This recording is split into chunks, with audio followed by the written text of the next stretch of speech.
আবারও একটি দারুণ স্বাদের লোভনীয় রেসিপি নিয়ে হাজির হয়ে গেছি। আজকের রেসিপি মোচার চপ বা বড়া। আমরা যে নামেই তাকে বলি না কেন, ছোট থেকে বড় সকলেরই কিন্তু খেতে বেশ ভালোই লাগে। মোচাটা যদি হয় আবার নিজেদের বাড়ির বাগানের, তাহলে সেটার স্বাদবোধ হয় আরো এক গুণ বেড়ে যায়। দাদা মোচাটা সুন্দর করে কেটে এনে দিল, আর আমার বৌদি সেটাকে বেছে বুছে ভালোভাবে রান্নাও করে দিল, মানে বড়া বানিয়ে দিল। আর আমি তো খাওয়ার পার্টনার, আমি শুধু খাচ্ছিলাম।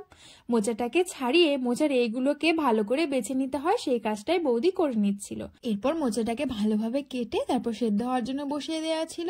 আর এখানে মুসুর ডালটা আগে থেকেই ভেজানো ছিল, সেই মুসুর ডালটাকে এবার ভালোভাবে বেটে নিচ্ছিল।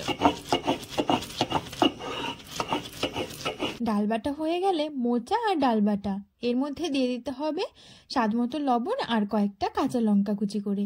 আর তেলটাকে এদিকে গরম হওয়ার জন্য বসিয়ে দেওয়া হলো। এবার সবকিছুকে ভালোভাবে মেখে নিতে হবে। ব্যাস হয়ে গেল।